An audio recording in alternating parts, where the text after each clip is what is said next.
minä lupasin jossain vaiheessa teille Tartsin koleslaavisalaatin ohjeen. Se tulee nyt tässä. Mulla on tämmöisiä coleslaw-salaatti-ainespusseja. Minä tyrkkään niitä tänne 2. Näistä. Tietenkin tämän raasteen voisi tehdä itsekin, mutta koska minä olen laiska, niin minä en jaksa. Siinä on siis raaste, siinä on porkkana ja kaalia.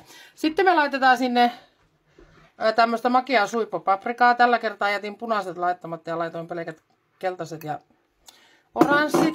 Sitten me laitetaan sinne suikaloitua chibalaa tai jotakin kevätsipulia.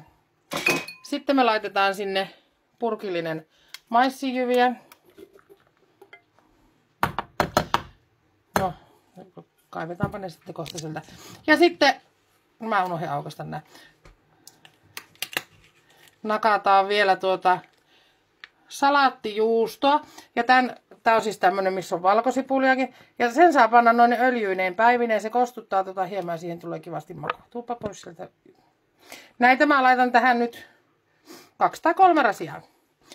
Siitä tulee hyvä salaatti. Ja tämä on sitten tämä salaatti, niin tää on aivan loistavaa esimerkiksi tortillalättyjen välissä. Tällainen, katsotaan vielä miltä se kohta näyttää, kun mä sekoitan sen. Ja tottahan tästä unohtui yksi tärkeä osa, koska minä olen minä.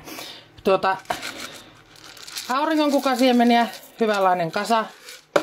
Ja seesamin siemeniä, hyvänlainen kasa. Ja sitten hämmennetään ne sinne sekaisin. Eli tykkään näistä siemenistä kovasti. Tällä ei ole siis mitään muuta tekemistä oikean coleslaw-salaatin kanssa kuin tuo raaste. Mutta koska mä käytän siihen coleslaw-salaatin aineksia, niin tämä on nyt sitten Tartsin koleslaavisalaatti.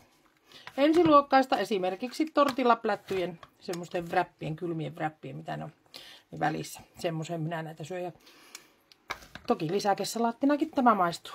Mutta on siis maukasta ja hyvää. Semmonen.